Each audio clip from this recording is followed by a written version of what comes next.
ഓം ശ്രുതിസ്മൃതിപുരാണാനാം ആലയം കരുണാലയം നമാമി ഭഗവത്പാദം ശങ്കരം ലോകശങ്കരം. ശങ്കരം ശങ്കരാചാര്യം കേശവം ബാദരായണം സൂത്രഭാഷ്യകൃതൗ വന്ദേ ഭഗവന്തൗ പുനഃ പുനഃ.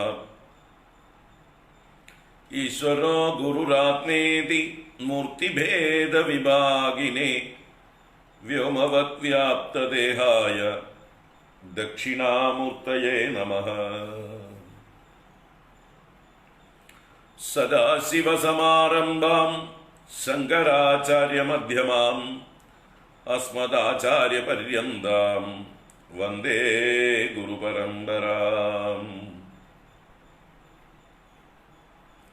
ശിവം ശിവകരം ശാന്തം ശിവാത്മാനം ശിവോത്തമം ശിവമാർഗപ്രണേതാരം പ്രണതോസ്മി സദാശിവം.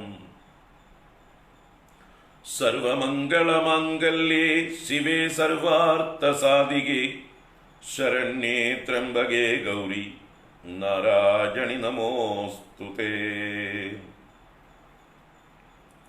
സച്ചിദാനന്ദരൂപായ വിശ്വോത്പത്യാദിഹേതവേ താപത്രയ വിനാശായ ശ്രീകൃഷ്ണായ വയം നുമഃ. കൃഷ്ണായ വാസുദേവായ ഹരയേ പരമാത്മനെ പ്രണതക്ലേശനാശായ ഗോവിന്ദായ നമോ നമഃ. കൃഷ്ണായ വാസുദേവായ ദേവകീനന്ദനായ ച നന്ദഗോപകുമാരായ ഗോവിന്ദായ നമോ നമഃ. നമഃ പങ്കജനാഭായ നമഃ പങ്കജമാലിനേ നമഃ പങ്കജനേത്രായ നമസ്തേ പങ്കജാംഗ്രയേ. പീതാംബരം കരവിരാജിത ശംഖചക്രകൗമോദഗീ സരസിജം കരുണാസമുദ്രം രാധാസഹായമതിസുന്ദരമന്ദഹാസം വാതാലയേശമനിശം ഹൃദി ഭാവയാമി.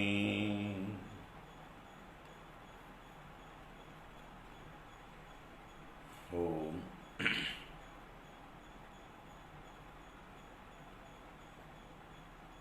അജ്ഞാനാന്തർഗഹനപതിതാൻ ആത്മവിദ്യോപദേശൈഃ ത്രാതും ലോകാൻ ഭവദവശികാതാപസംപച്യമാനാൻ മുക്ത്വാ മൗനം വടവിടവിനോ മൂലതോ നിഷ്പതന്തി.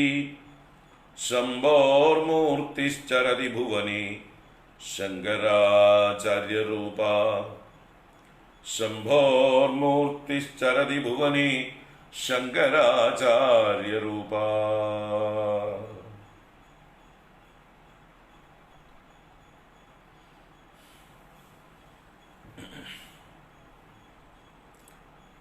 ഓം ശ്രീ ഗുരുഭ്യോ നമഃ. ഓം നമഃ ശിവായ. ഓം ശ്രീ മഹാദേവ്യൈ നമഃ. ഓം നമഃ പരമഋഷിഭ്യോ നമഃ പരമഋഷിഭ്യഃ.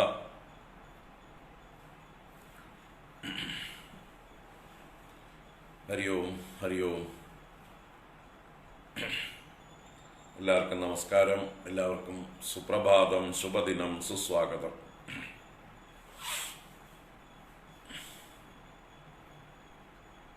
ശങ്കരസ്തോത്ര തരംഗിണി പരമ്പര 230 ദിവസത്തേക്ക് പ്രവേശിച്ചിരിക്കുന്നു. ഏവർക്കും സുസ്വാഗതം. പുതിയൊരു സ്തോത്രമാണ് നമ്മൾ ഇന്നു മുതൽ വ്യാഖ്യാനിക്കാൻ തുടങ്ങുന്നത്. ഇന്നലെ തുടങ്ങി വെച്ചു ഒന്ന് പാരായണം ചെയ്തു.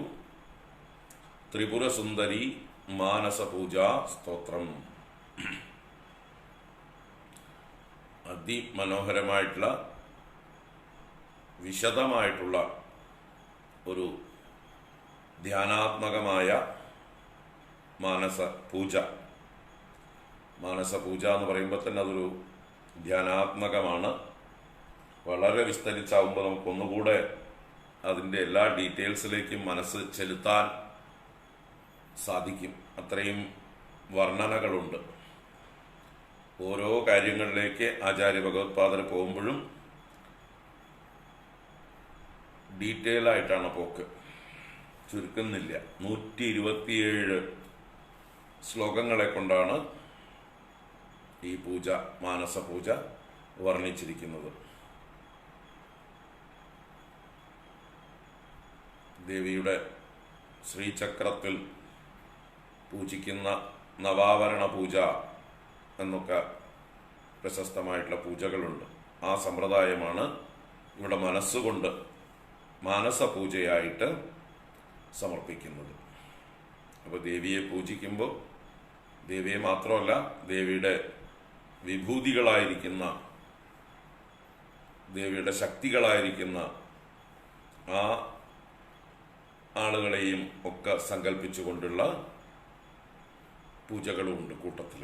അതാണ് അതിന് നവാവരണം എന്ന് പറഞ്ഞ 9 ആവരണ ശക്തികളോടുകൂടിയതായിട്ടുള്ള ദേവിയെ പൂജിക്കുന്നതായിട്ടുള്ള ഭാവത്തിലാണ് അവതരണം. നമുക്ക് ആവും പോലെ മനസ്സിലാക്കാൻ ശ്രമിക്കാം, നോക്കാം നമുക്ക്. ഇന്നലെ 127 ശ്ലോകങ്ങൾ ചൊല്ലാൻ 3/4 മണിക്കൂറിലധികം വേണ്ടി വന്നു. അപ്പോൾ നമുക്ക് എന്നും അത് ചൊല്ലാൻ പറ്റില്ല.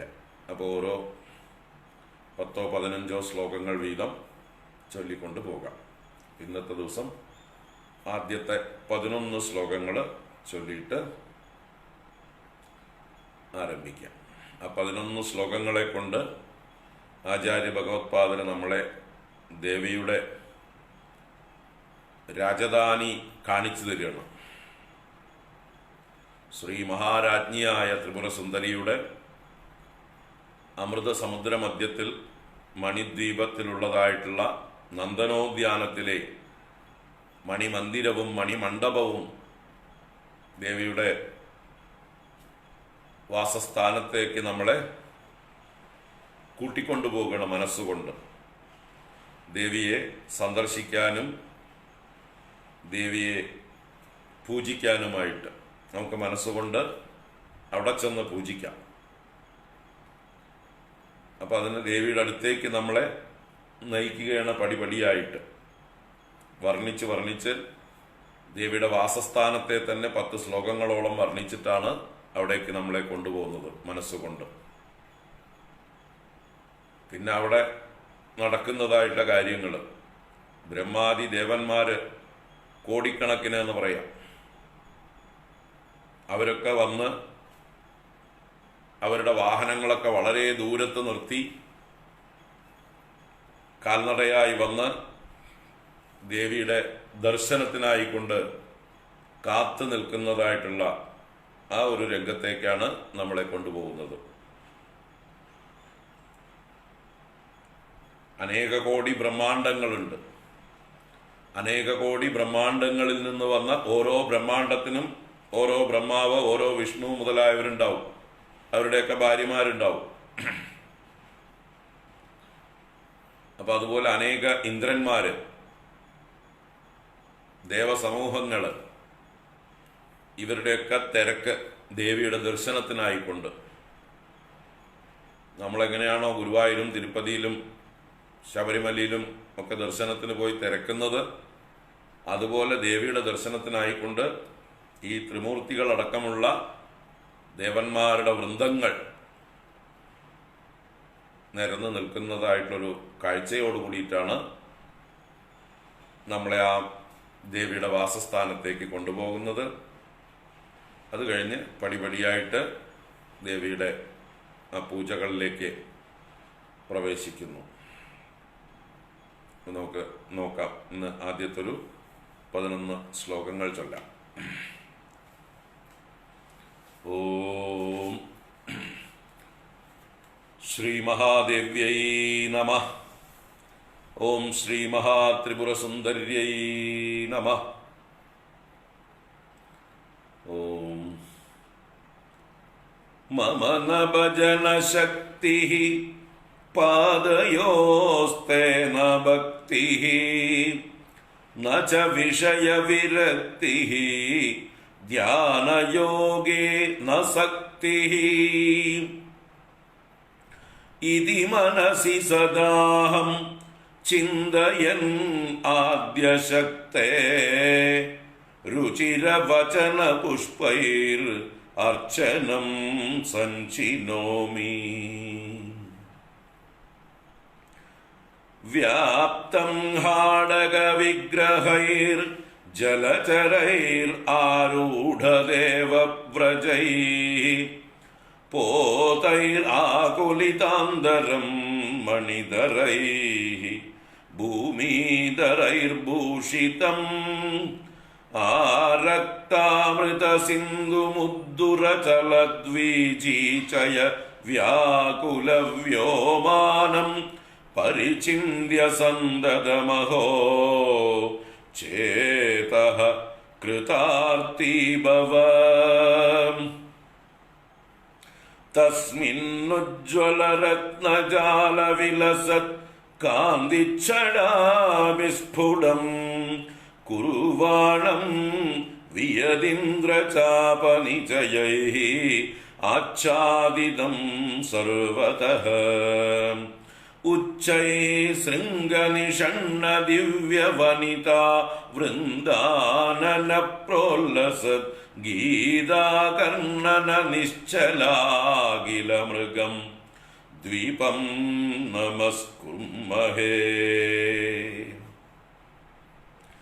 ജാതി ചന്ദക പാടലാദിസുമന സൗരഭ്യ സംഭാവിതം ഹ്രീങ്കാരധ്വനി കണ്ഠകോകിലകുഃ പ്രോല്ലാസിചൂതദ്രുമം ആവിർഭൂത സുഗന്ധി ചന്ദനവനം ദൃഷ്ടിപ്രിയം നന്ദനം ചഞ്ചല ചഞ്ചരീക ചടുലം ഛേദ ചിരം ചിന്തയ. പരിപതിത പരാഗൈ പാടലക്ഷോണി ഭാഗോ വികസിത കുസുമോച്ചൈഃ പീത ചന്ദ്രാർക്കരശ്മിഃ അളിഷു കപികരാജീ കൂചിതൈ ശ്രോത്രഹാരീ സ്ഫുരതു ഹൃദി മദീയേ നൂനമുദ്യാനരാജഃ.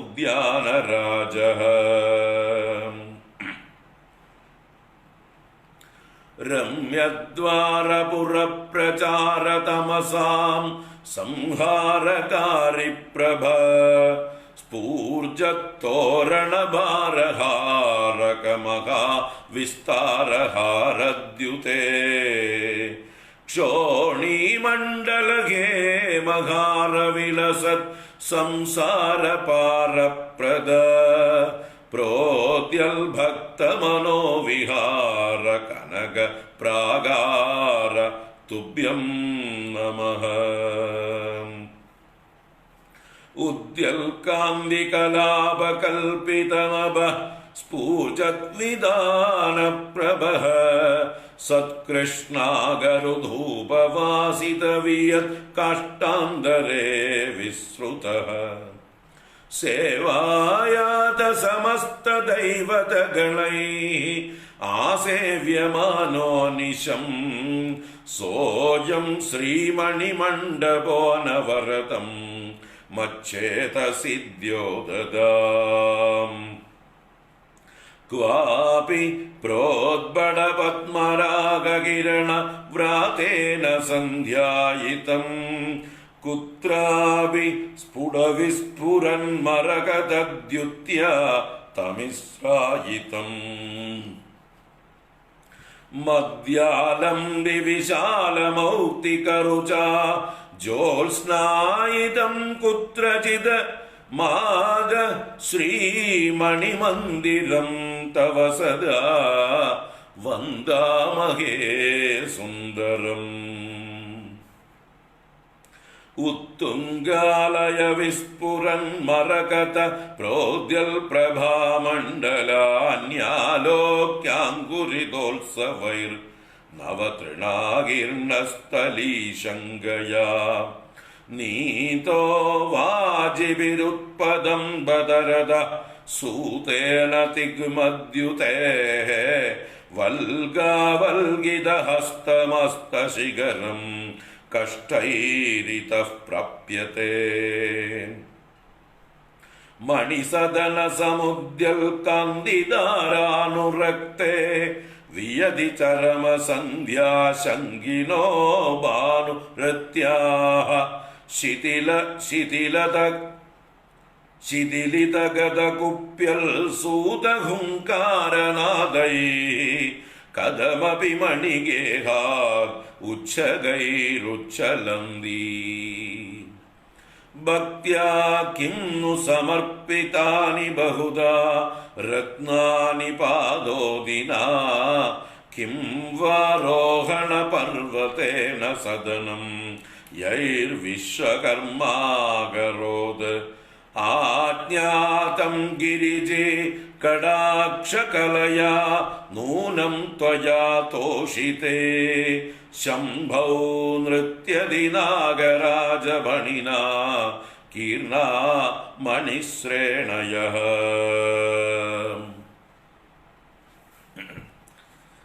ആദ്യത്തെ 11 ശ്ലോകങ്ങളാണിപ്പോൾ പാരായണം ചെയ്തത്.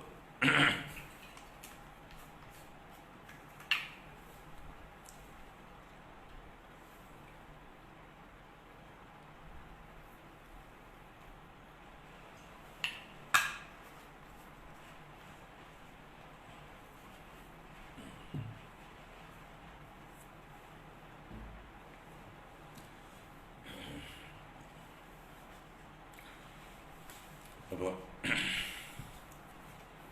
വിസ്തരിച്ചിട്ടുള്ള വർണ്ണന തന്നെയാണ് ഓരോ കാര്യങ്ങളും.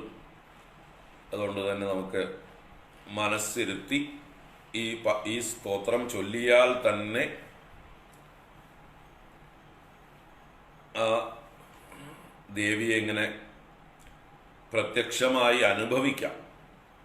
നമ്മുടെ ഹൃദയത്തിൽ ദേവിയുടെ സാന്നിധ്യം അനുഭവിച്ചുകൊണ്ട് ആസ്വദിച്ചുകൊണ്ട് ദേവിക്ക് നമുക്ക് പൂജ ചെയ്യാം. മാനസപൂജ, ത്രിപുര സുന്ദരി മാനസപൂജാ സ്തോത്രം. ഒന്നാമത്തെ ശ്ലോകം നോക്കാം. മമ ന ഭജന ശക്തി പാദയോസ്തേ ന ഭക്തി ന ച വിഷയ വിരക്തി ധ്യാനയോഗേ ന സക്തി ഇതി മനസി സദാഹം ചിന്തയൻ ആദ്യശക്തേ രുചിരവചന പുഷ്പൈഃ അർച്ചനം സഞ്ചിനോമി. മമ ന ഭജന ശക്തി പാദയോസ്തേ ന ഭക്തി ന ച വിഷയ വിരക്തി ധ്യാനയോഗേ ന സക്തി ഇതി മനസി സദാഹം ചിന്തയൻ ആദ്യശക്തേ രുചിരവചന പുഷ്പൈർ അർച്ചനം സഞ്ചിനോമി.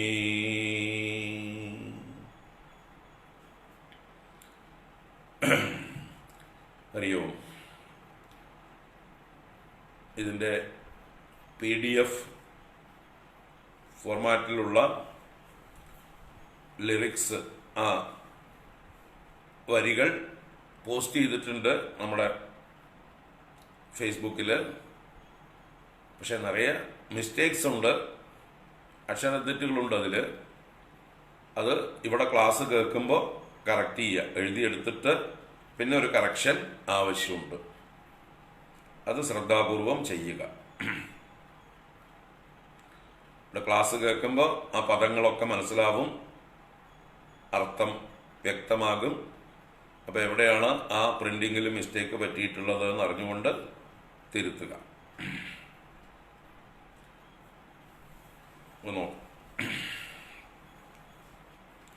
ഇവിടെ ആദ്യത്തെ ശ്ലോകത്തില് ഞാൻ മനോഹരങ്ങളായ വചനപുഷ്പങ്ങളെ കൊണ്ട് അർച്ചനയെ വിസ്തരിക്കാം എന്നാണ് പറയുന്നത്. രുചിര വചന പുഷ്പൈഹി അർച്ചനം സഞ്ചിനോമി. രുചിര വചന പുഷ്പൈഹി. രുചിരങ്ങൾ എന്നാൽ സുന്ദരങ്ങൾ, മനോഹരങ്ങൾ. അപ്പൊ മനോഹരങ്ങളായ വചന പുഷ്പങ്ങളെ കൊണ്ട്, വാക്കുകളാകുന്ന പുഷ്പങ്ങളെ കൊണ്ട് അർച്ചനം സഞ്ചിനോമി. അർച്ചനത്തെ ഞാൻ സമ്യക്കായി ചിനോമി. ചിനോമി എന്ന് പറഞ്ഞാൽ ഞാൻ ചയനം ചെയ്യാം, സമ്പാദിക്കാം. സഞ്ചയിക്കുക. സഞ്ചയിക്കുക എന്ന് പറഞ്ഞാൽ എന്താണ്? സമ്പാദിക്കുക. നമ്മുടെ സ്കൂൾ പഠിക്കുന്ന കാലത്ത് നമ്മളൊരു പദ്ധതി ഉണ്ടായിരുന്നു, സഞ്ചയിക പദ്ധതി. പോസ്റ്റ് ഓഫീസ് സേവിങ്സ് പദ്ധതികളാണ് അല്ലേ? കുട്ടികൾക്കൊക്കെ നിർബന്ധമായിട്ടും സഞ്ചയിക പദ്ധതിയിൽ ചേരണം എന്ന് പറഞ്ഞ് 5 രൂപ വെച്ച് ആ ഒരു പാസ്ബുക്കും തന്ന്, പിന്നെ നമ്മൾ ആഴ്ചയ്ക്ക് എന്തെങ്കിലും ഉള്ളത് കൊണ്ട് കൊടുത്ത് ടീച്ചർമാരെടുത്ത് കൊടുത്ത് അവരത് പോസ്റ്റ് ചെയ്ത് തരും. എന്നിട്ട് അവസാനം പലിശ സഹിതം ചെറിയൊരു ഇതായിട്ട് നമുക്ക് തരുന്ന ഒരു പദ്ധതിയുണ്ട്, സഞ്ചയിക പദ്ധതി. സഞ്ചയനം ചെയ്യുന്ന പദ്ധതി. സഞ്ചയനം എന്ന് പറഞ്ഞാൽ ശേഖരിക്കുക, സമ്പാദിക്കുക എന്നൊക്കെ അർത്ഥം. അത് തന്നെയാണ് ഇവിടെ സഞ്ചിനോമി. ഞാൻ സമ്പാദിക്കാം, ഞാൻ സമാഹരിക്കാം. അപ്പൊ വചനപുഷ്പങ്ങളെ കൊണ്ട് ഞാൻ ഒരു പൂജയെ കമ്പൈൽ ചെയ്യാമെന്നാണ് അർത്ഥമുള്ളത്. ആചാര്യ ഭഗവത്പാദര് തന്റെ വചനപുഷ്പങ്ങളെ കൊണ്ട് ഒരു പൂജയെ ഗംഭീരമായിട്ടൊരു മാല പോലെ കോർത്ത് സഞ്ചയിക്കാം എന്ന് ഒരു പ്രതിജ്ഞ, ഒരു കമ്മിറ്റ്മെന്റ് ഏറ്റെടുക്കുകയാണ്. അപ്പൊ ഇനി അദ്ദേഹം വാചകങ്ങളെ കൊണ്ട് പൂജാ സമാഹാരമാണ് ഇനി നമുക്ക് ഒരുക്കി തരുന്നത്. അപ്പൊ അതിന് കാരണം പറയുന്നുണ്ട് ആദ്യത്തെ 3 വരിയിൽ. എന്തുകൊണ്ടാണ് ഞാൻ ഈ പൂജയെ ചെയ്യുന്നത്? മമ ഭജനശക്തി ന. എനിക്ക് ദേവിയെ ഭജനം ചെയ്യുവാനുള്ളതായിട്ടുള്ള ശക്തി ഇല്ല. ഭജനം എന്നാൽ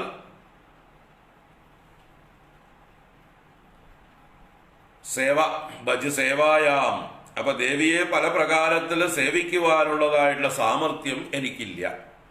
മറ്റൊരർത്ഥത്തിൽ ഭജനം എന്ന് പറഞ്ഞാല് ഗാനങ്ങൾ കൊണ്ട് പാടി ദേവിയെ സന്തോഷിപ്പിക്കുക, ഭജനക കീർത്തനങ്ങളെ കൊണ്ട് പാടി സന്തോഷിപ്പിക്കുക. അതിനുള്ള ശക്തി, അതിനുള്ള സാമർഥ്യം ഞാനൊരു സംഗീതജ്ഞനും അല്ല, ഞാനൊരു വലിയ സേവകനും അല്ല. അതുകൊണ്ട് ഭജനശക്തി മമന, ഭജനശക്തി ഇല്ല എനിക്ക്. പാദയോഹോ തേ ന ഭക്തി, തേ പാദയോഹോ മമ ഭക്തി ന. അമ്മയുടെ പാദങ്ങളിൽ എനിക്ക് ഭക്തിയും ഇല്ല. ഭജിക്കുവാൻ ആവശ്യമായിട്ടുള്ള, മനസ്സിരുത്താനുള്ളതായിട്ടുള്ള ഭക്തിയും ഇല്ല. അപ്പൊ ഭക്തിയും കുറവാണ് എനിക്ക്. നച വിഷയ വിരക്തി, എനിക്ക് വിഷയങ്ങളിൽ വിരക്തിയും വന്നിട്ടില്ല. എല്ലാ വിഷയങ്ങളിലും ഇപ്പോഴും നല്ല കൊതിയുണ്ട്. ലോകത്തിലുള്ള എല്ലാ വിഷയങ്ങളും അനുഭവിക്കണം എന്നുള്ള ആഗ്രഹം എൻ്റെ ഉള്ളിലും ഉണ്ട്. അപ്പൊ വിഷയവിരക്തിയും എൻ്റെ ഉള്ളില് ഇല്ല. ധ്യാനയോഗേ ന ശക്തി, ധ്യാനയോഗത്തിൽ കണ്ണടച്ചിരുന്നു കൊണ്ട് അമ്മയെ ധ്യാനിക്കാമെന്ന് വെച്ചാൽ അതിലും എനിക്ക് താല്പര്യമില്ല. ന ശക്തി ഇതി മനസി സദാ അഹം ചിന്തയന്. ഇപ്രകാരം ഞാൻ എൻ്റെ മനസ്സിൽ എപ്പോഴും ചിന്തിച്ചുകൊണ്ട് ആദ്യശക്തേ, ദേവിയെ സംബോധന ചെയ്യണ. ആദ്യശക്തേ, അല്ലയോ ആദിശക്തിയായിരിക്കുന്നവളേ, പരാശക്തിയായിരിക്കുന്നവളേ, പരമമായ ശക്തിയായിരിക്കുന്നവളേ, എല്ലാറ്റിനും മുമ്പേ ഉണ്ടായിരുന്നവളേ എന്ന് സംബോധനയാണ് ആദ്യശക്തേ, അല്ലയോ ആദ്യശക്തേ.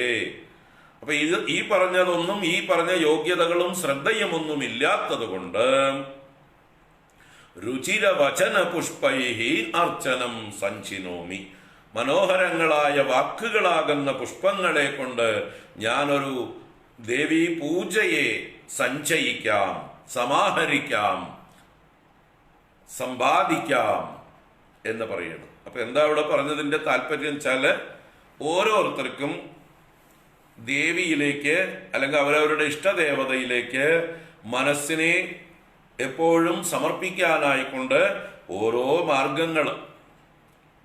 നാരദ ഭക്തിസൂത്രം എന്ന സൂത്രത്തില് ഭക്തിയുടെ പല ലക്ഷണങ്ങളെ കുറിച്ച് നാരദൻ പറയുന്നുണ്ട്. അപ്പൊ ഓരോരുത്തർക്കും ഓരോന്നാണ് ഭക്തി. ചില ആളുകൾക്ക് പൂജാദികൾ ചെയ്യുന്നതിലാണ് താല്പര്യം എന്ന് വ്യാസൻ പറയുന്നു, എന്ന് നാരദൻ പറയാണ്. പൂജാദിഷു അനുരാഗഃ ഇതി പാരാശര്യഃ. പരാശര്യൻ, പരാശരപുത്രൻ വ്യാസൻ പറയാണ്, ചിലരുടെ ഭക്തി എന്ന് പറഞ്ഞാൽ പൂജാദികൾ ചെയ്യുന്നതിലുള്ള ശ്രദ്ധയാണ്, അതിലെപ്പോഴും നിരതരായിരിക്കും. ചില ആളുകള് കഥാദിഷു അനുരാഗഃ. ചിലർക്ക് പൂജ ചെയ്യാനൊന്നും താല്പര്യമില്ല. എന്താ പറയുക, ഇഷ്ടദേവന്റെ അല്ലെങ്കിൽ ഇഷ്ടദേവതയുടെ കഥകൾ കേൾക്കുന്നതിലായിരിക്കും ചിലർക്ക് താല്പര്യം.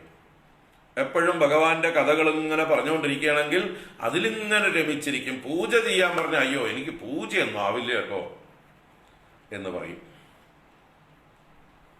അപ്പൊ അതുപോലെ ഓരോരുത്തർക്ക്, ചിലർക്ക് ഗാനങ്ങൾ പാടി കീർത്തനങ്ങൾ ചെയ്യുന്നതിലാണ് ചിലർക്ക് താല്പര്യം. ചിലർക്ക് ധ്യാനനിരതരായി ഇരിക്കലാണ് താല്പര്യം. വേറെ ചിലർക്ക് എല്ലാ കർമ്മങ്ങളും തന്റെ ഇഷ്ടദേവനിൽ സമർപ്പിച്ചുകൊണ്ടുള്ള ജീവിതമാണ്.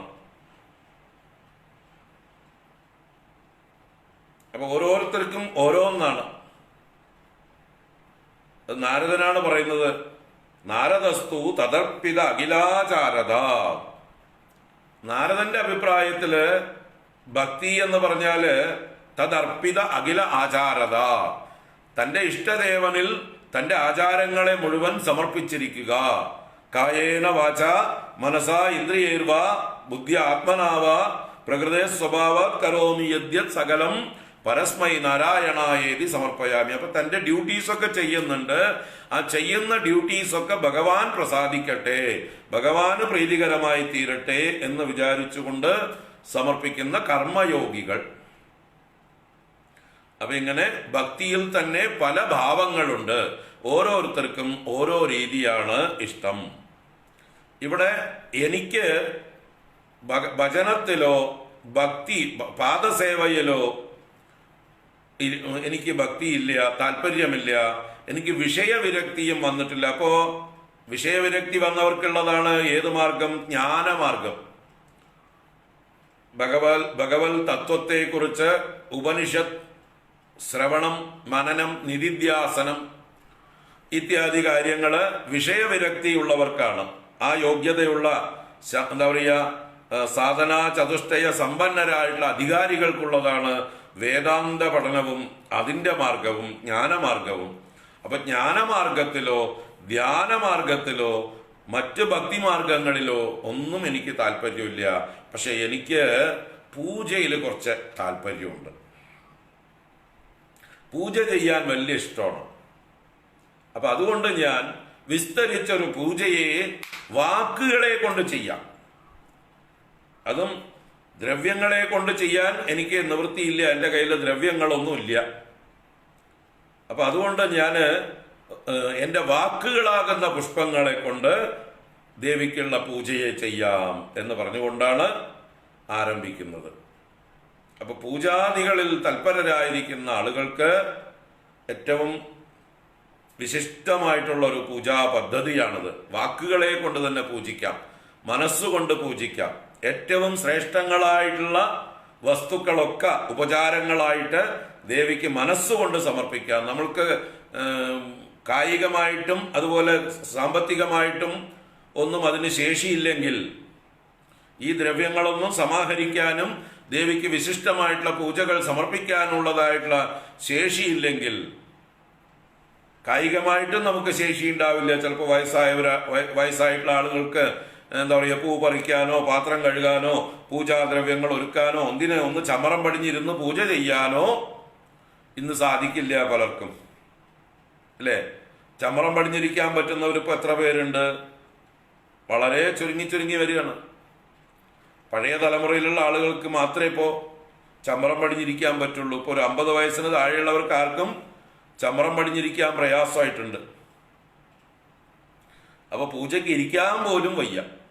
നടുവേദനകളും മറ്റേ പല പല പ്രശ്നങ്ങളുമായിട്ട്, കാലുവേദന, സന്ധിവേദന, വാദം, അത് ഇത് എന്ന് പറഞ്ഞിട്ട്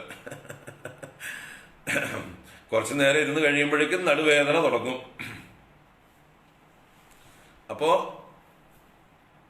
അങ്ങനെയുള്ളവർക്കൊക്കെ ഉള്ളൊരു എന്താ പറയുക, ഒരു സബ്സ്റ്റിറ്റ്യൂട്ട് ആയിട്ടുള്ള ഒരു പദ്ധതിയാണ് മനസ്സ് ഇഷ്ടദേവനിൽ, ദേവിയിൽ ഉറപ്പിച്ചു നിർത്താനുള്ളതായിട്ടുള്ള ഒരു പദ്ധതിയാണ് ഈ പൂജാ പദ്ധതി.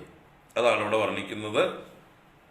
മമ ന ഭജന ശക്തി പാദയോസ്തേ ന ഭക്തി ന ച വിഷയ വിരക്തി ധ്യാനയോഗേ ന സക്തി ഇതി മനസി സദാഹം ചിന്തയൻ ആദ്യശക്തേ രുചിരവചന പുഷ്പൈർ അർച്ചനം സഞ്ചിനോമി.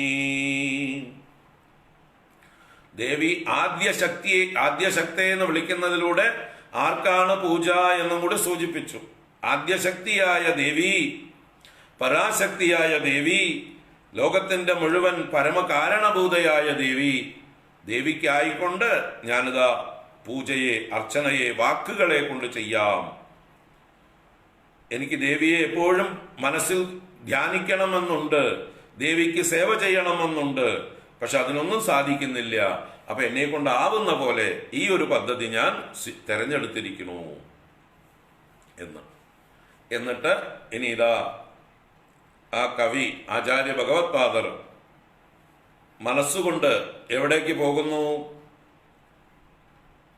മനസ്സുകൊണ്ട് ദേവിയുടെ വാസസ്ഥാനം അമൃത സമുദ്രം എന്ന് പറയും.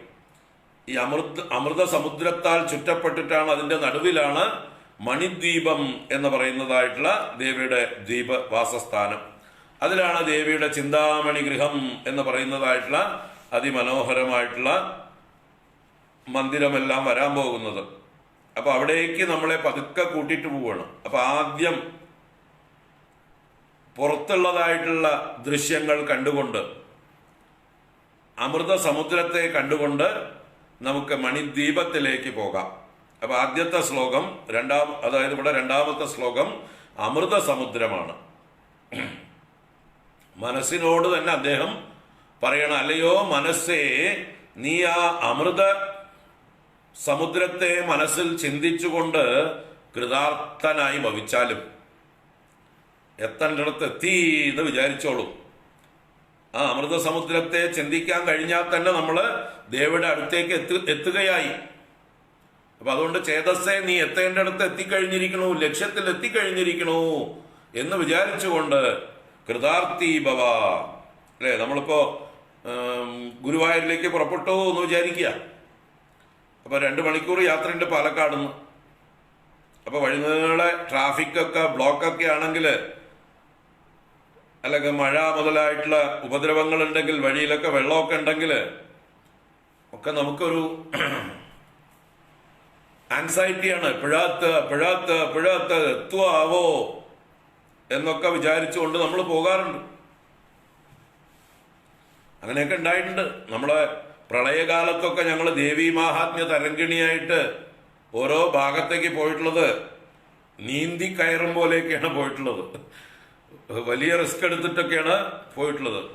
നല്ല പ്രളയകാലത്ത് എല്ലായിടത്തും ട്രാഫിക്കൊക്കെ നിരോധിച്ച പോലെയുള്ള അവസ്ഥയിലായിരുന്നു നമ്മൾ ഗുരുവായൂരിലേക്ക് പോയത്. അന്ന് ഗുരുവായൂരില് മറ്റേ എന്താ സ്ഥലത്തിന്റെ പേര്, ഒരു കാർത്യായനി ക്ഷേത്രം,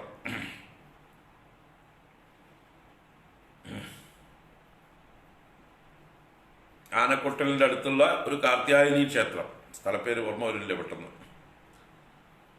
അപ്പൊ അവിടെ ഫിക്സ് ചെയ്തു പോയി. അപ്പൊ തലേ ദിവസം ഇവിടുന്ന് പുറപ്പെട്ടു. എന്താ കാരണം, രാവിലെ പോയാൽ എത്തില്ല എന്നുള്ളത് ഉറപ്പായിരുന്നു.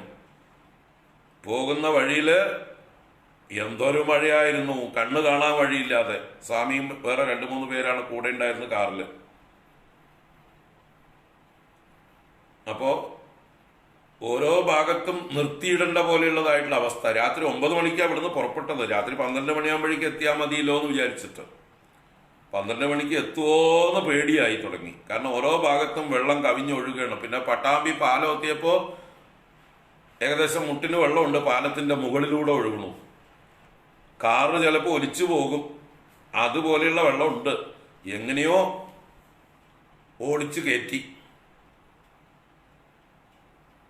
നമുക്ക് പേടിയുണ്ടായിരുന്നു പിറ്റേ ദിവസം വരാനുള്ളവരൊക്കെ എങ്ങനെ വരുന്നു. രാവിലെ നേരത്തെ ഇവിടുന്ന് ടെമ്പോ ട്രാവലറുമായിട്ട് വരുന്നവർ എങ്ങനെ വരുന്നു? കാരണം വെള്ളം പൊങ്ങിക്കൊണ്ടിരിക്കുകയാണ് ഈ പട്ടാമ്പി പാലത്തിന്റെ മുകളിൽ. അതുപോലെ തന്നെ ആ വാനുകളൊന്നും ആ വഴിക്ക് വരാൻ പറ്റിയില്ല. അത് കാരണം വേറെ 1-2 ഗ്രൂപ്പുകൾ ക്യാൻസൽ ചെയ്തു. ചില ഗ്രൂപ്പുകൾ ചുറ്റിയിട്ട് വേറെ വഴിക്കൊക്കെ വന്നു, കുന്നംകുളം വഴിക്ക് വേറെ വഴിക്കൊക്കെ വന്നു. വടക്കാഞ്ചേരി വഴി ഏതൊക്കെ വഴിയൊക്കെ കറങ്ങി അവർ വന്നു. ചിലർ ബസ്സിൽ വന്നവരൊക്കെ എങ്ങനെയൊക്കെയോ കറങ്ങി എവിടെയൊക്കെയോ വന്ന് നേരം വൈകിട്ടൊക്കെ എത്തി. എന്തായാലും എത്താനുള്ളവരൊക്കെ കുറേ പേരൊക്കെ എത്തി. 100 പേരെത്തേണ്ടതിന് പകരം 10-30 പേരെത്തി. ബാക്കി അവിടെയുള്ള ആളുകൾ ധാരാളം ഉണ്ടായിരുന്നു. അവരൊക്കെ കാത്തിരിക്കുകയാണ്. അപ്പൊ ഈ ഒരു യാത്ര പോകുമ്പോൾ അവിടെ എത്തുക എന്ന് പറയുന്നത് തന്നെ വലിയൊരു ഇതാണ്. അതുപോലെയാണ് നമ്മൾ ഹിമാലയ യാത്രയിലൊക്കെ പോകുമ്പോൾ, ബദ്രീനാഥ്, കേദാർനാഥ്, യമുനോത്രി, ഗംഗോത്രി ഒക്കെ പോകുമ്പോൾ, കൈലാസം മുതലായ സ്ഥലങ്ങളിലേക്ക് പോകുമ്പോൾ അവിടെ എത്തിച്ചേരുക, ആ ദൂരത്തുനിന്ന് തന്നെ അവിടേക്ക് ഒരു ദർശനം കിട്ടുക എന്നുള്ളത് എന്തൊന്നില്ലാത്തൊരു നിർവൃതിയാണ്. ഓ എത്തി നമ്മളിട്ടോ എന്ന് പറയുന്ന ലക്ഷണങ്ങള്, ആ ശിഖരങ്ങൾ, പർവ്വതത്തിന്റെ ശിഖരങ്ങളെങ്കിലും ദൂരത്തുനിന്ന് കാണുമ്പോൾ ഉണ്ടാവുന്ന ഒരു നിർവൃതിയുണ്ട്. അതുപോലെ ഇവിടെ മനസ്സിനോട് പറയണ, ഹേ ചേതഹ, ആ അമൃത സമുദ്രത്തിൽ എത്തി എന്ന് വിചാരിച്ചോളൂ. അങ്ങനെ നീ കൃതാർത്ഥനായി ഭവിക്കൂ എന്ന് പറഞ്ഞാണ് അമൃത സമുദ്രത്തിലൂടെ നമ്മളെ കൊണ്ടുപോകുന്നത്. വ്യാപ്തം ഹാടക വിഗ്രഹൈർ ജലചരൈർ ആരൂഢദേവവ്രജൈ പോതൈർ ആകുലിതന്തരം മണിധരൈർ ഭൂമിധരൈർ ഭൂഷിതം ആരക്താമൃത സിന്ധുമുദ്ദുരചലത് വീചീചയ വ്യാകുല വ്യോമാനം പരിചിന്യ സന്തതമഹോ ചേത കൃതാർത്തീഭവ. വ്യാപ്തം ഹാടക വിഗ്രഹൈർ ജലചരൈർ ആരൂഢദേവവ്രജൈ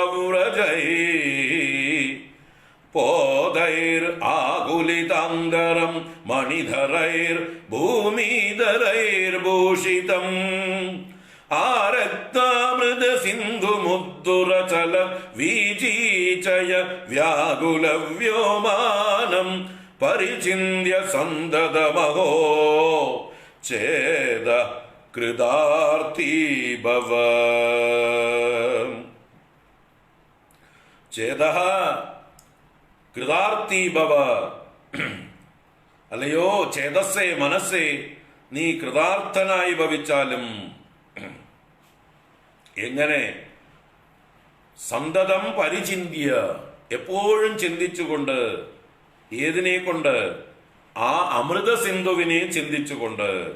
ആരക്താമൃത സിന്ധും എന്ന് പറയുന്നത്, ആരക്തം എന്ന് പറഞ്ഞാൽ നല്ലതുപോലെ രക്തവർണ്ണത്തോടു കൂടിയതായിട്ടുള്ള അമൃത സിന്ധുവിനെ ചിന്തിച്ചുകൊണ്ട് നീ കൃതാർത്ഥനായി തീരൂ എന്നാണ്. അപ്പൊ ആ എന്താ പറയുക, അമൃത സിന്ധുവിനെ വിശേഷിപ്പിക്കുന്നതായിട്ടുള്ള പദങ്ങളാണ്. ഹാടക വിഗ്രഹൈഹി ജലചരൈഹി ആരൂഢ ദേവവ്രജൈഹി വ്യാപ്തം. ഒന്നാമത്തെ വിശേഷണം. ഹാടക വിഗ്രഹങ്ങൾ എന്ന് പറഞ്ഞാല് സ്വർണ വിഗ്രഹം. ഹാടകം എന്നത് സ്വർണത്തിന്റെ പര്യായമാണ്. അപ്പൊ ആരാണ് ഇവിടെ ഹാടക വിഗ്രഹങ്ങള്? ജലചരങ്ങള്. ജലചരങ്ങൾ എന്ന് പറഞ്ഞാൽ ജലജന്തുക്കള്. എവിടെ? ഈ അമൃത സമുദ്രത്തിലുള്ള ജലജന്തുക്കളൊക്കെ സ്വർണമയമായിരിക്കുന്ന ശരീരങ്ങൾ. ഇനി അതിന്റെ പുറത്ത് ആരൂഢ ദേവവ്രജൈഹി, ഈ അമൃത സമുദ്രത്തില് മുതലകളും സ്രാവുകളും തിമിംഗിലങ്ങളും ഒക്കെ ഉണ്ട്, ജലജന്തുക്കളുണ്ട്. ആ ജലജന്തുക്കളും സ്വർണമയമായിട്ടുള്ള ശരീരം, അതിന്റെ പുറത്തിരിക്കുന്നതായിട്ടുള്ള ദേവവ്രജൈഹി, ആരൂഢ ദേവവ്രജൈഹി, ദേവവ്രജങ്ങളാൽ ആരോഹണം ചെയ്യപ്പെട്ടിരിക്കുന്ന ജലചരങ്ങളാണ് ഇവിടെ. അപ്പൊ ആ മകരങ്ങൾ അഥവാ മുതലകൾ, മത്സ്യങ്ങൾ, വലിയ വലിയ ജന്തുക്കളാണ് ആ അമൃത സമുദ്രത്തിൽ കിടന്ന് പൊളയ്ക്കുന്നുണ്ട്. അപ്പൊ അതിന്റെയൊക്കെ മുകളില് ദേവന്മാരൊക്കെ കയറിയിരിപ്പുണ്ട്. ദേവിയുടെ പരിചാരക വൃന്ദം എന്ന് പറയാം. ദേവിയുടെ കാവൽക്കാരും പരിചാരക വൃന്ദങ്ങളും അല്ലെ. എങ്ങനെയാണോ നമ്മുടെ ഭാരതദേശത്തിന് ചുറ്റുമുള്ള കടലിൽ നമ്മുടെ നേവി കപ്പലുകളിൽ, ബോട്ടുകളിൽ ഒക്കെ ചുറ്റിക്കറങ്ങിക്കൊണ്ടിരിക്കുന്നു, എന്താ ഒബ്സർവ് ചെയ്തുകൊണ്ടിരിക്കുന്നു, ആരൊക്കെയാണ് പോണത്, എന്തൊക്കെയാണ് കടൽ തീരത്ത് സംഭവിക്കുന്നത് എന്നൊക്കെ നടന്ന് പട്രോളിംഗ് നടത്തുന്നു. അപ്പൊ ആ എന്താ പറയുക, കോസ്റ്റ് ഗാർഡ്, നേവി മുതലായിട്ടുള്ളവരൊക്കെ എങ്ങനെയാണോ നമ്മുടെ രാജ്യത്തെ ചുറ്റും സമുദ്രത്തിൽ അവരവരുടേതായിട്ടുള്ള വാഹനങ്ങളിൽ, കപ്പലുകളിലും ബോട്ടുകളിലും സ്പീഡ് ബോട്ടുകളിലും മുങ്ങിക്കപ്പലുകളിലും ഒക്കെ റോന്തു ചുറ്റിക്കൊണ്ട് പട്രോളിംഗ് ചെയ്തുകൊണ്ടിരിക്കുന്നത്, അതുപോലെ ഇവിടെ അമൃത സമുദ്രത്തിൽ സ്വർണ്ണ നിർമ്മിതമായ അല്ലെങ്കിൽ സ്വർണമയമായ ശരീരങ്ങളോടുകൂടിയ ജലജന്തുക്കൾ, വലിയ വലിയ ജന്തുക്കൾ, അതിൻ്റെയൊക്കെ മുകളിൽ സ്വർണ്ണ തേജസ്സോടുകൂടി ശരീരങ്ങളോടുകൂടിയതായിട്ടുള്ള ദേവന്മാര്, ദേവ സമൂഹങ്ങൾ, ദേവിയുടെ എന്താ പറയുക സേവക വൃന്ദം, അവരിങ്ങനെ ചുറ്റി സഞ്ചരിക്കുന്നു. അതാണ് ഇവിടെ ഹാടക വിഗ്രഹങ്ങൾ എന്ന് പറഞ്ഞാൽ സ്വർണമയമായ ശരീരങ്ങളോടുകൂടിയ ജലചരങ്ങളും അതിന്റെ മുകളിൽ ആരൂഢ ദേവവ്രജങ്ങളും ദേവസമൂഹങ്ങളും കയറിയിരുന്നു കൊണ്ട് വ്യാപ്തം. അപ്പൊ ഈ അമൃതസമുദ്രം വ്യാപ്തം. അമൃതസമുദ്രത്തിൽ മുഴുവൻ ഇങ്ങനെയുള്ള ജലജന്തുക്കളും അതിന്റെ പുറത്ത് ദേവസമൂഹങ്ങളും വ്യാപിച്ചിരിക്കുന്നു എന്നർത്ഥം. ഒക്കെ ദേവിയെ സേവിക്കുന്ന ആളുകളാണ്, ദേവിക്ക് പ്രിയപ്പെട്ടവരാണ്. അപ്പൊ ഇവരെ കണ്ടിട്ട് വേണം, ഇവരുടെ അനുവാദത്തോടു കൂടി വേണം നമ്മൾ ഈ സമുദ്രം കടന്ന് മണിദ്വീപത്തിലേക്ക് എത്താനായിക്കൊണ്ട്. നമ്മൾ ഏതെങ്കിലും ദുഷ്ടലാക്കോട് കൂടിയാ പോകുന്ന വെച്ചാൽ ഈ സമുദ്രം കടന്ന് അപ്പുറത്ത് എത്തില്ല. അതിനുള്ള ആൾക്കാരാണ് അവിടെ ചുറ്റിക്കൊണ്ടിരിക്കുന്നത്. അപ്പൊ ആ രീതിയിൽ നമ്മൾ ഭാവന ചെയ്യുക. വ്യാപ്തം ഹാടക വിഗ്രഹൈർ ജലചരൈർ ആരൂഢ ദേവവ്രജൈഹി പോതൈർ ആകുലിതാന്തരം. ഇനി പോതങ്ങളുണ്ട്. പോതങ്ങൾ എന്നാൽ തോണികൾ, ചങ്ങാടങ്ങൾ, കപ്പലുകൾ, അതിലൊക്കെ പോതങ്ങൾ എന്നാ പറയാം. അപ്പൊ പോതൈഹി ആകുലിത അന്തരം. എങ്ങനെയുള്ള പോതം? മണിതരൈഹി പോതൈഹി. മണിതരം എന്ന് പറഞ്ഞാൽ രത്നങ്ങൾ പതിച്ചതായിട്ടുള്ള. അപ്പൊ ഇവരൊക്കെ ഈ ദേവസമൂഹങ്ങളൊക്കെ പലരും ഈ ബോട്ടുകളിലും സഞ്ചരിക്കുന്നുണ്ട്. അത് രത്നങ്ങൾ പതിച്ച ബോട്ടുകളാണ്. അത് നിമിത്തം ആകുലിത അന്തരം, ഈ സമുദ്രത്തിന്റെ അന്തർഭാഗം ആകുലിതം എന്ന് പറഞ്ഞാൽ ഇളകി മറിയുന്നു എന്നർത്ഥം. ആ ബോട്ടുകൾ ഇങ്ങനെ വേഗത്തിൽ പായുന്നത് കൊണ്ട്, എന്നുവെച്ചാൽ തോണികൾ ഇങ്ങനെ വേഗത്തിൽ പായുന്നത് കൊണ്ട് ആ ജലാശയം അന്തരം ആകുലിതം, കലങ്ങി മറിയുന്നു, ഇളകി മറിയുന്നു. അത്ര വേഗത്തിൽ ചുറ്റി സഞ്ചരിക്കുന്നതായിട്ടുള്ള തോണികളോട് കൂടിയതും. ആകുലിതാന്തരം പോതൈഹി ആകുലിതാന്തരം മണിതരൈർ ഭൂമിതരൈർ ഭൂഷിതം. ഭൂമിതരങ്ങൾ എന്നാൽ പർവ്വതങ്ങൾ. അപ്പൊ ഈ അമൃത സമുദ്രത്തിൽ അവിടെ പർവ്വതങ്ങൾ, ശിഖരങ്ങൾ ഉയർത്തി നിൽപ്പുണ്ട്. കൊടുമുടികളൊക്കെ കാണാം. അതിന് താഴേക്കും വ്യാപിച്ചിരിപ്പുണ്ട് പർവ്വതങ്ങൾ. അപ്പൊ അത് മണിതരങ്ങൾ എന്നാൽ രത്നങ്ങൾ ധരിച്ചിരിക്കുന്നത്. അപ്പൊ രത്നങ്ങൾ ധരിച്ചതായിട്ടുള്ള പർവ്വതങ്ങൾ അലങ്കരിക്കപ്പെട്ടതും. ഭൂമിതരൈ ഭൂഷിതം, ഭൂമിതരങ്ങളാൽ അലങ്കരിക്കപ്പെട്ടതും പർവ്വതങ്ങളാൽ അലങ്കരിക്കപ്പെട്ടതും. ഉദ്ദുരചലദ്വീജി വ്യാകുല വ്യോമാനം. ഉദ്ദുരചലത് എന്ന് പറഞ്ഞാൽ ഉരം, ഉയരത്തിലേക്ക് ചലിക്കുന്നതായിട്ടുള്ള വീജികൾ എന്നാൽ തിരമാലകൾ. ആ തിരമാലകളെ കൊണ്ട് വ്യാകുലമായ വ്യോമാനം, ആകാശത്തെ വ്യാകുലപ്പെടുത്തുന്നു എന്നർത്ഥം. എന്നാൽ ഉയർന്നടിക്കുന്നതായിട്ടുള്ള തിരമാലകൾ ഇങ്ങനെ അമ്പര ചുംബികളാണോ എന്ന് തോന്നിപ്പോകും. അപ്പൊ ആകാശത്തിനൊരു പേടി, എന്നെ വിഴുങ്ങിക്കളയോ ഈ തിരമാലകൾ, എന്നതുപോലെയുള്ള ഉയർന്ന് വീശുന്നതായിട്ടുള്ള തിരമാലകളെ കൊണ്ട് ആ വ്യോമത്തെ, ആകാശത്തെ പോലും ആകുലിതമാക്കുന്ന ആ സമുദ്രം അമൃത സമുദ്രം. ഉയരത്തിൽ ചലിക്കുന്നതായിട്ടുള്ള തിരമാലകളുടെ സമൂഹം കൊണ്ട് ആകാശത്തെ വ്യാകുലപ്പെടുത്തുന്നത്. അതാണ് ഉദ്ദുര ചലദ്വീചി വ്യാകുല വ്യോമാനം. ആരക്താമൃത സിന്ധും, അമൃത സിന്ധുവാണത്. ആരക്തം, ആരക്തം എന്ന് പറഞ്ഞാല് പാടല വർണ്ണത്തോട് കൂടിയത്, ഒരു ഇളം ചുവപ്പ് വർണ്ണത്തോട് കൂടിയത് എന്നർത്ഥത്തിലാണ്. അപ്പൊ അങ്ങനെ ഇളം ചുവപ്പ് കലർന്നിരിക്കുന്നതായിട്ടുള്ള ആ അമൃത സിന്ധുവിനെ പരിചിന്യ, പരിചിന്യ നല്ലോണം ചിന്തിച്ചിട്ട്, എപ്പോഴും ചിന്തിച്ചിട്ട്, വിസ്തരിച്ച് ചിന്തിച്ചിട്ട്, ഹേ ചേത ത്വം കൃതാർത്ഥീഭവ, അല്ലയോ മനസ്സേ നീ നിർവൃതി അടയൂ, നീ കൃതാർത്ഥനായി ഭവിക്കൂ. ആ ദേവിയുടെ വാസസ്ഥാനമായിട്ടുള്ള അമൃത സമുദ്രത്തിൽ എത്തി എന്ന് വിചാരിച്ചുകൊണ്ട്, അതിനെ ധ്യാനിച്ചുകൊണ്ട്, ഹൃദയത്തിൽ അത് കണ്ടുകൊണ്ട്, ആ രംഗം കണ്ടുകൊണ്ട് നിർവൃതി അടയൂ എന്നർത്ഥം. ഇപ്പൊ നമ്മൾ കൈലാസത്തിലേക്കൊക്കെ പോകുമ്പോൾ അവിടെ മാനസ സരസ്സുണ്ട് കാണാൻ. ആ മാനസ സരസ് കാണുന്നത് തന്നെ ഒരു നിർവൃതിയാണ്. അപ്പൊ അതുപോലെ ഇവിടെ ദേവിയുടെ ദ്വീപിലേക്ക്, മണിദ്വീപിലേക്ക് പോകുമ്പോൾ അതിനെ ചുറ്റിക്കൊണ്ട് നിറഞ്ഞിരിക്കുന്നതായിട്ടുള്ള ആ അമൃത സമുദ്രത്തിന്റെ ഒരു ദർശനമാണ് ഇവിടെ വർണ്ണിച്ചത്. മനസ്സുകൊണ്ട് കണ്ട് നിർവൃതി അടയൂ. അവിടെ എത്തിയാൽ തന്നെ ഭാഗ്യവാന്മാരായി. ഇനി അധികം ദൂരമില്ല മണിദ്വീപത്തിലേക്കും ദേവിയുടെ ഉദ്യാനത്തിലേക്കും ആ ചിന്താമണി ഗൃഹത്തിലേക്കും അധികം ദൂരമില്ല. കൊണ്ടുപോവുകയാണ് നമ്മളെ. വ്യാപ്തം ഹാടക വിഗ്രഹൈർ ജലചരൈർ ആരൂഢ ദേവവ്രജൈഃ പോതൈർ ആകുലിതാന്തരം മണിധരൈർ ഭൂമിധരൈർ ഭൂഷിതം ആരക്താമൃത സിന്ധുമുദ്ദുരചല വീചീചയ വ്യാകുല വ്യോമാനം പരിചിന്യ സന്തതമഹോ ചേത കൃതാർത്തി ഭവ, ചേത കൃതാർത്തി ഭവ. അഹോ ചേത, അല്ലയോ മനസ്സേ നീ കൃതാർത്ഥി ഭവിച്ചാലും എന്ന് ഒന്നാമത്തെ ശ്ലോകം. ഒന്ന് കഴിഞ്ഞ് രണ്ടാമത്തെ ശ്ലോകം. ഇനി മൂന്നാമത്തെ ശ്ലോകം മണിദ്വീപത്തെ വർണ്ണിക്കുകയാണ്. നമ്മളെ മണിദ്വീപത്തിലേക്ക് കൊണ്ടുപോകുന്നു. തസ്മിന്നുജ്വല രത്നജാല വിലസത് കാന്തിച്ഛടാഭിസ്ഫുടം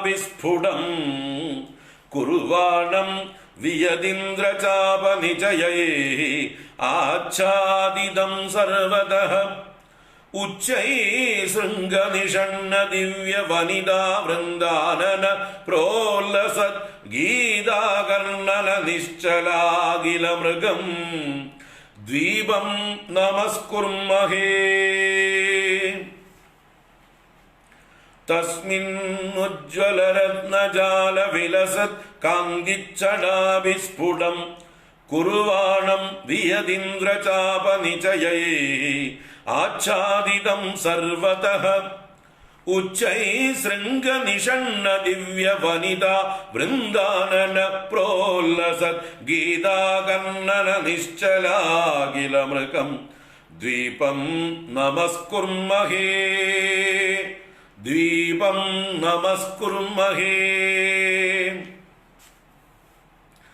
ദീപം നമസ്കുർമഹേ, ഞാൻ ദീപത്തെ നമസ്കരിക്കുന്നു. അഹം ദീപം നമസ്കുർമഹേ എന്നാണ്. ഞാനിതാ ആ ദീപത്തെ നമസ്കരിക്കുന്നു. ഏത് ദീപം? ദേവിയുടെ വാസസ്ഥാനമായിട്ടുള്ള മണിദ്വീപം എന്ന പ്രശസ്തമായിട്ടുള്ള രത്നദ്വീപിനെ. മണിദ്വീപം എന്ന് പറഞ്ഞാൽ രത്നമയമായ ദീപം തന്നെ. ആ ദ്വീപിനെ ഞാനിതാ നമസ്കാരം ചെയ്യുന്നു എന്നാണ്. അപ്പൊ എവിടെയാണ് ഈ ദീപം? ഈ അമൃത സമുദ്രത്തിന്റെ മധ്യത്തിലാണ്. അതാണ് തസ്മിൻ എന്ന് പറഞ്ഞത്. അപ്പൊ ആ ദീപത്തെ രണ്ട് വലിയ വിശേഷണങ്ങളെ കൊണ്ടാണ് വർണ്ണിച്ചിരിക്കുന്നത്. തസ്മിൻ ഉജ്വല രത്നജാല വിലസത് കാന്തിച്ഛടാഭി വിയദിന്ദ്രചാപ നിചയൈ സർവദ സ്ഫുടം ആച്ഛാദിതം ഇവ കുർവാണം. ആ ദീപത്തെ അല്ല, ആ ദ്വീപിനെ വർണ്ണിക്കുകയാണ് തസ്മിൻ എന്ന് പറഞ്ഞുകൊണ്ട്. തസ്മിൻ എന്ന് പറഞ്ഞാൽ എവിടെയാണ് ഈ തസ്മിൻ? ആദ്യം പറഞ്ഞത് എന്തിനെയാണ്? അമൃത സമുദ്രത്തെ. അപ്പൊ അമൃത സമുദ്രത്തിൽ എന്ന്, അതിൽ എന്ന് പറയുമ്പോൾ ആ അമൃത സമുദ്രത്തിന്റെ മധ്യത്തിൽ തസ്മിൻ ഉജ്ജ്വല രത്നജാല വിലസത് കാന്തിച്ചടാഭിഹി, ഉജ്ജ്വലമായിട്ടുള്ള രത്നജാലങ്ങളെ കൊണ്ട്, രത്നസമൂഹങ്ങളെ കൊണ്ട്, വിലസത് കാന്തിച്ചടാഭി, വിലസുന്നതായിട്ടുള്ള കാന്തിയുടെ പ്രകാശ സമൂഹം കൊണ്ട്, ആ രത്നങ്ങളുടെ സമൂഹത്തിന്റെ പ്രകാശം, ആ പ്രകാശം കൊണ്ട് എന്ത് ചെയ്യണോ? വിയത് ആകാശത്തെ ഇന്ദ്രചാപ നിചയൈഹി സർവതഃ സ്ഫുടമാച്ഛാദിതം ഇവ കുർവാണം. ആകാശം മുഴുവൻ ഇന്ദ്രചാപങ്ങളുടെ നിചയം. ഇന്ദ്രചാപം എന്ന് പറഞ്ഞാൽ മഴവില്ല്, മഴവില്ലിന്റെ നിചയം എന്ന് പറഞ്ഞാൽ സമൂഹം. അപ്പൊ ഒരു മഴവില്ലല്ല, എവിടെ നോക്കിയാലും മഴവില്ലിന്റെ കാന്തി പ്രഭ അന്തരീക്ഷത്തിൽ മുഴുവൻ, ആകാശം മുഴുവൻ. അത് സർവതഃ എല്ലാ ഭാഗത്തും സ്ഫുടം ആച്ഛാദിതം ഇവ കുർവാണം, എല്ലായിടത്തും വ്യക്തമായിട്ടും ആച്ഛാദനം ചെയ്യപ്പെട്ട പോലെ, മറയ്ക്കപ്പെട്ടതുപോലെ ചെയ്യുന്നതും ആരാ ചെയ്യുന്നത്? ഈ ദ്വീപാണ് ചെയ്യുന്നത്. അപ്പൊ ഈ ദ്വീപിലുള്ളതായിട്ടുള്ള വിവിധങ്ങളായ രത്നങ്ങളുടെ വർണ്ണം കൊണ്ട് അന്തരീക്ഷം മുഴുവൻ പ്രതിഫലിച്ചിട്ട്, അതിന്റെ റേഡിയേഷൻ കൊണ്ട് എവിടെ നോക്കിയാലും ആകാശത്തൊക്കെ ഇന്ദ്രചാപങ്ങൾ, മഴവില്ലിന്റെ ഒരു സമൂഹം തന്നെ കാണാം ആകാശം മുഴുവൻ. അപ്പൊ അവിടെ ആകാശത്തെ മുഴുവൻ ഇങ്ങനെ ഇന്ദ്രചാപങ്ങളെ കൊണ്ട് നിറയ്ക്കണമെങ്കിൽ ഈ ദ്വീപില് എന്തായിരിക്കും രത്നസമൂഹങ്ങളുടെ കാന്തി? അതുകൊണ്ടാണ് ഇതിന് എന്ത് ദ്വീപ് എന്ന് പറയുന്നത്? മണിദ്വീപ് എന്ന് പറയുന്നത്. രത്നങ്ങളുടെ ദ്വീപാണ്. അപ്പൊ നവരത്നങ്ങളും എല്ലാ വിശിഷ്ട രത്നങ്ങളും അതിൻ്റെതായിട്ടുള്ള വർണ്ണങ്ങൾ കൊണ്ട് ശോഭിക്കുന്നുണ്ട്. അപ്പൊ ചുവപ്പും പച്ചയും നീലയും മഞ്ഞയും സ്വർണവർണ്ണത്തിലുള്ളതും വെള്ളവർണ്ണത്തിലുള്ളതും അല്ലെ, പവിഴങ്ങളും പേഴ്സും എല്ലാം തന്നെ അതിലുണ്ട്. നവരത്നങ്ങളും നിറഞ്ഞിരിപ്പുണ്ട്. അതിൻ്റെയൊക്കെ കാന്തിയാണ് ഇവിടെ ഇന്ദ്രചാപത്തെ നിർമ്മിക്കുന്നത്.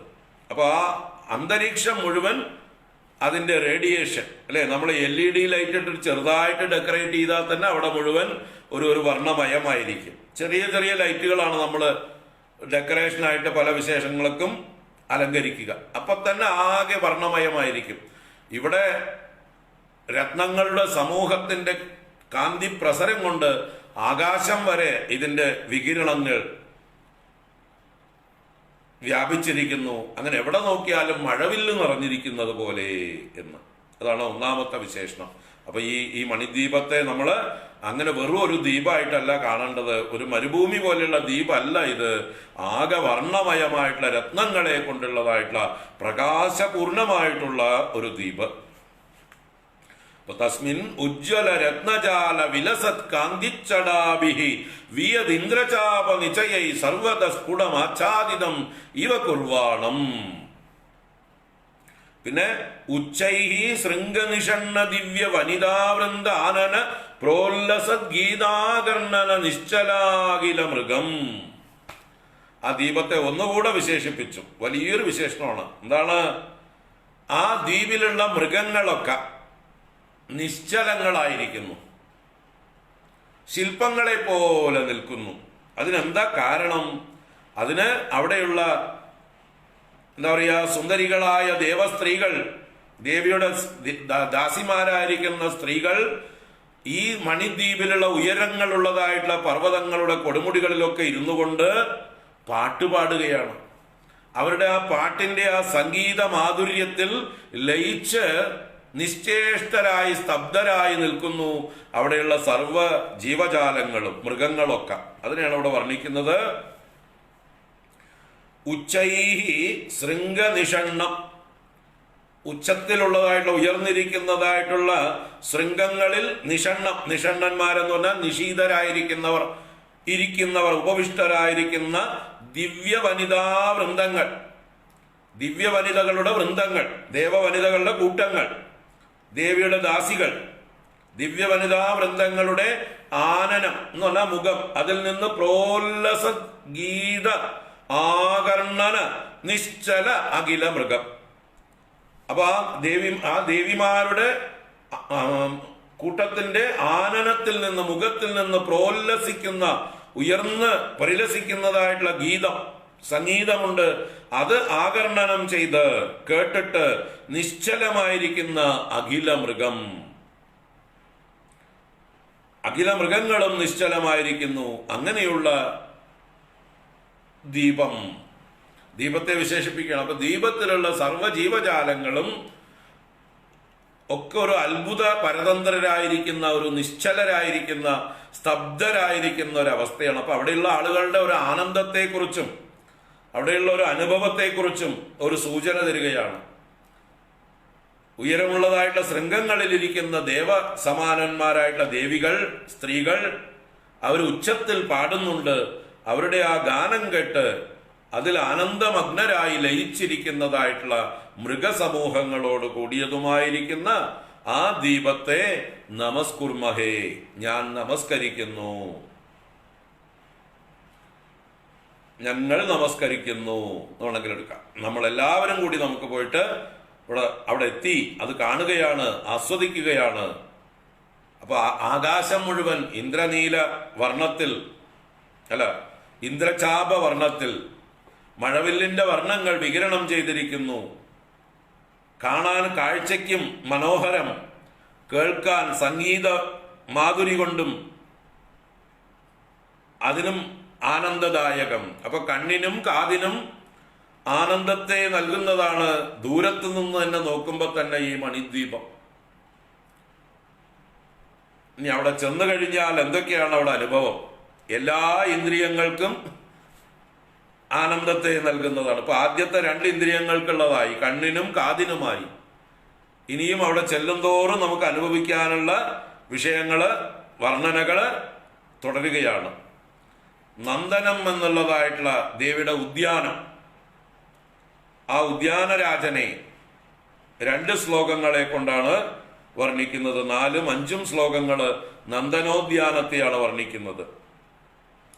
ജാതി ചമ്പക പാടലാദി സുമന സൗരഭ്യ സംഭാവിതം ഹ്രീങ്കാരധ്വനി കണ്ഠ കോകില കുഹു പ്രോല്ലാസിചോദ്രുമം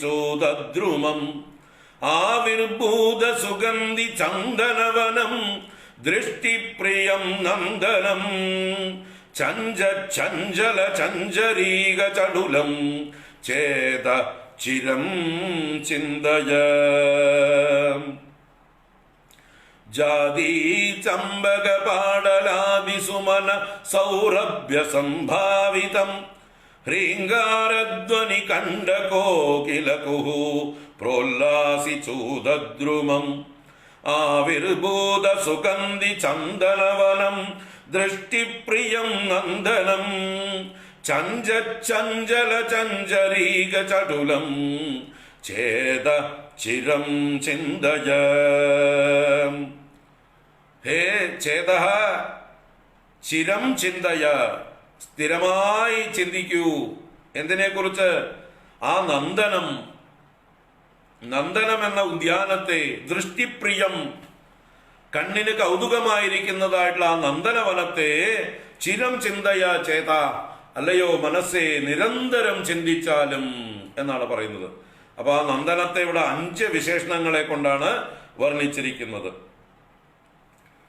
ജാതി ചമ്പക പാടലാദി സുമന സൗരഭ്യ സംഭാവിതം 1. ഹ്രീങ്കാരധ്വനി കണ്ഠ കോകില കുഹു പ്രോല്ലാസിചോദ്രുമം 2. ആവിർഭൂത സുഗന്ധി ചന്ദനവനം 3. ചഞ്ചല ചഞ്ചരീക ചടുലം ദൃഷ്ടിപ്രിയം നന്ദനം സ്ഥിരം ചിന്തയ. അടുത്ത ശ്ലോകത്തിലുണ്ട് വിശേഷണങ്ങൾ. നന്ദനവനത്തിന് 3 വിശേഷണങ്ങൾ. 5ഉം 3ഉം 8 വിശേഷണങ്ങളെ കൊണ്ട് നന്ദനവനത്തെ വർണ്ണിക്കുകയാണ്. നമുക്ക് നാളെ കാണാം. ഇന്ന് സമയം അതിക്രമിച്ചിരിക്കുന്നു. നാളെ തുടരാം. വളരെ മനോഹരമാണ്, ആസ്വദിച്ച് പോവാം. ഓം ഓം കായേന വാചാ മനസേന്ദ്രിയൈർവാ ബുദ്ധ്യാത്മനാ വാ പ്രകൃതേ സ്വഭാവാത് കരോമി യദ്യത് സകലം പരസ്മൈ നാരായണായേതി സമർപ്പയാമി. ഓം ശാന്തി ശാന്തി ശാന്തി. ഹരി ഓം ശ്രീ ഗുരുഭ്യോ നമഃ.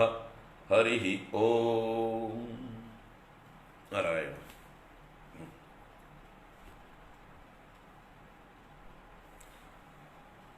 അപ്പോൾ ഒരു തീർത്ഥാടനം ആണ് നമ്മളിപ്പോൾ നടത്തുന്നത്. എവിടെയാ പോണത്? ദേവിയുടെ വിശേഷപ്പെട്ട മണിദ്വീപത്തിലേക്ക്, ദേവിയുടെ ചിന്താമണി ഗൃഹത്തിലേക്ക് ഒരു തീർത്ഥാടനം നമുക്ക് തുടരാം. ഹരി ഓം.